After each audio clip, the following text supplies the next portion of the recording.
画出来的，就是像这个是那个疾病追踪的那个数据，我们这里有100天，这50个人他们跟已经被感染的人或者是蚊子有不同的接触，可能完全没接触，或者一天有6到9个小时的接触，或者是整天都有接触。那这些人在100天的过程当中，有没有被感染？有些有，有些没有。有些感染了，甚至失去生命；有些感染了，转成这个图像，然后去让一般人就是任何人了解科研在做什么，然后科研的价值啊，那我们就要找到一些好的题目。但是我们这个工作呢，是跟美国的科学博物馆在旧金山的科学博物馆合作。有没有人去过这个叫 Exploratorium？ 去过了啊，里面蛮好玩的，它很大，里面有上百种的展览，就可以这样各种，而且它的展览都是互动式，就是说你看，你还可以去摸，你可以去玩的。你从这个就是这种互动式的方式里面学习，这样。所以我们那时候就跟科学家还有这个博物馆人合作的去设计这种互动式的可视化的这个展览然后我们选了一个题目这样子。那我们当然目的就我刚刚已经讲过，就是我们设计上就是要想说，我们怎么能够把参观者吸引过来，因为那边有上百种的展览，他不见得会去每一个，因为他有时候看这样过去他就走了，对吧？我们一定要他过来，不但看还要去玩，因为他玩，他才会学习到我们要他学习的东西，否则的话就浪费。所以我们在设计上都要考虑这些东西啊。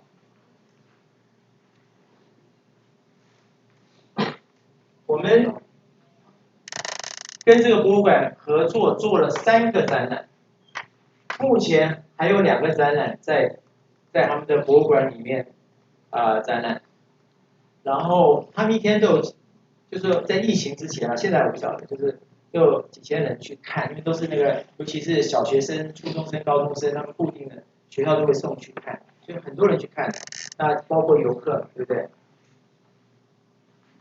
所以我们这样，像今天这个展览，都已经这样2到几百万人看过了，就是因为我们已经放了很多年在那边。这个展览叫做 Plankton Table， 我们是跟这个MIT 的一个那个 team， 他们做的这个研究的这个数据给我们。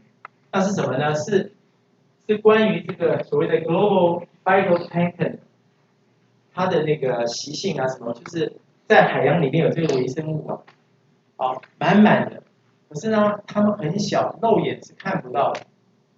那我们就是要让你可以看到这些微生物。那这些微生物，我们为什么要让你去认识这些微生物呢？因为它对我们很重要，它们会影响整个环境，它们的那个活动可以产生，它们是随着海洋的它们是漂流，它自己本身是不会动的，它是随着海洋漂流。但它们跟这个环境的它们的行为会，比如说我们需要的氧气，它们至少负责了50%以上，光是氧气。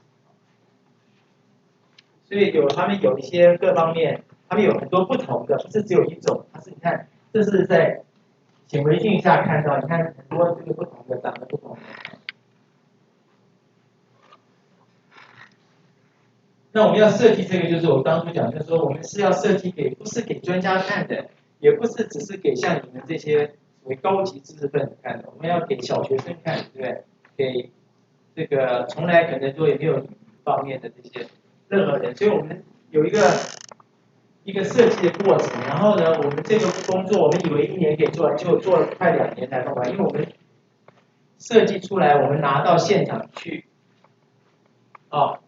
去找那个真正的参观者来试用，然后我们做了很多次，然后根据呢结果呢去改我们的设计，或者是我们重新把我们原来设计整个丢掉，重新开始。所以我们前前后后呢做了很多不同的设计，然后呢到最后出一个我们很满意的，而且效果很好。我们用的是一个像一个桌子一样的一个 multi-touch 的 table， 然后所以就是可以用手这样去玩的。但是呢，不只是那个 table， 这个木头的这样一个 frame 啊，中间是一块玻璃，其实是一块就是一个玻璃，什么都不是。可是它看起来像一个什么？像一个放大镜。那放在那个桌上啊，小孩子尤其看到这种东西可以玩，他就会过来试。他一试啊，因为我们这都有做 tracking 从下面，所以他只要一动啊，他就会看到里面东西会变。其实都是因为我们 tracking 知道有人在移到哪里，然后那个地方的 plankton 我们就把它放大，就把它当作像是一个放大镜，所以他们就在玩看。好，你们这样可能还不够清楚，所以我给你们看一段 video。This piece is called Plankton Populations, and it's a piece that we did that shows populations of plankton around the world's oceans. One of the things that was important for me as the interaction designer on the piece was to find a way to make this giant screen something that works in the context of the exploratorium. So we first started with size. We wanted it to be large enough that we could have a social experience around the table, so that visitors could gather around the table from different angles and talk to each other about what they were seeing and what we're looking for at the exploratorium is a more hands-on exploratory experience. My lab collaborated with the Exploratorium to create this plankton exhibit. We spent a while looking for suitable data sources, and the data set we settled on was called the Darwin Project at MIT. They have a model of how plankton grow and survive in all the world's oceans. And they've simulated this on supercomputers with data sources from NASA and with satellite imagery and other climate supercomputer models. You put this lens object on the table, and it shows you what a microscopic view of a drop of water from that location would look like. It's an alternate visual representation of the data.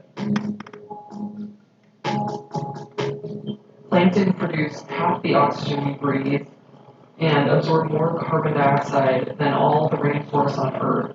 So plankton, while they might be really small, because they fill the entire ocean, they have a huge impact on our atmosphere. We exhibit here at the Exploratorium to help people see that the oceans are full of plankton and let them explore the different types that live in different places.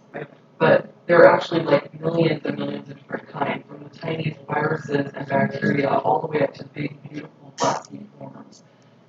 This exhibit shows not only that every drop of the ocean is filled with these microscopic creatures, it also shows that there's sort of a pattern. There are different kinds of plankton living in different places. And as you move these rings around the table, you can see what kind of plankton and how the ocean at that location. If you want to know more about the types of plankton that are swimming around within the lens, you can open up this guide, and the guide tells you more information about the plankton at that location. So what we see here are 4 main population groups of plankton. Purple are diatoms, blue are dinoflagellates, the green are Prochlorococcus, and the orange are Cyanococcus.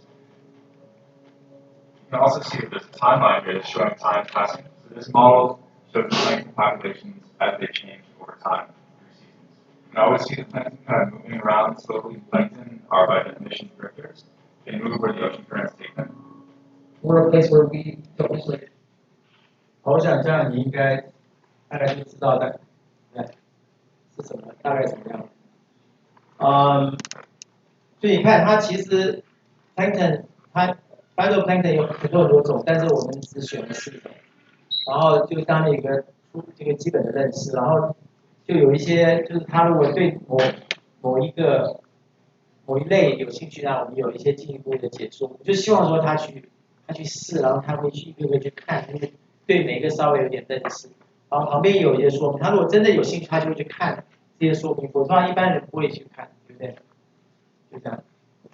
那我们还做了另外一个就是还在展览的是关于这个怎么讲海洋这种大的鱼类，像什么鲨鱼啊、海龟啊什么，他们的就是每一年他们的一些这个习性，他们会追踪他们，有追踪他们的这个资料，然后我们就把这个资料呢转成，也是用这个 touch table。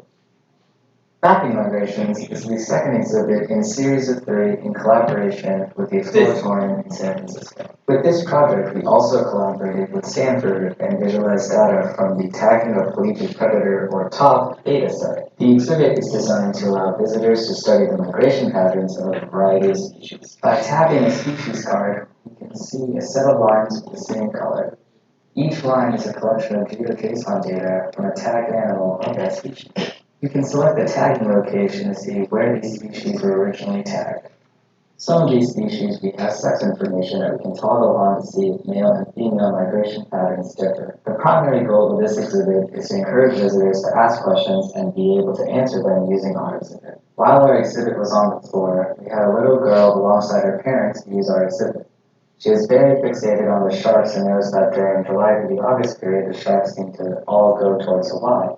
She also realized that she was going to Hawaii during this time and quickly turned to her parents and said she no longer wants to go because she didn't want to do it. This response was ideal for us since it helped confirm that our exhibit was effective at showing migration patterns. However, I'm not sure her parents shared the same enthusiasm. 就是可能让大家看一下，就是我们做我们这个 project 我们做了3个，都是跟海洋有关系的。Mapping migration. 好，哎呦，我讲错了，其实还有这个，后面还有，因为我们随时可以停下来。我现在转到下一个，刚刚讲说storytelling 对不对？现在讲说怎么用 visualization 去帮助数据分析去导引数据分析。那我讲这样好，我讲一个工作好了，第2个我不讲了，因为太长了，因为后面还有一个更好玩的。记录下来。好，这听起来很简单，可是呢，一天下来，在那个时候，eBay 一天1个 terabyte，10 的12次方那个 terabyte 没什么好像还好，对不对？但是叫你说要去存取一天是1个 terabyte， 然后他雇了那个专业的分析师来看这些 data， 想要了解那顾客说，哎。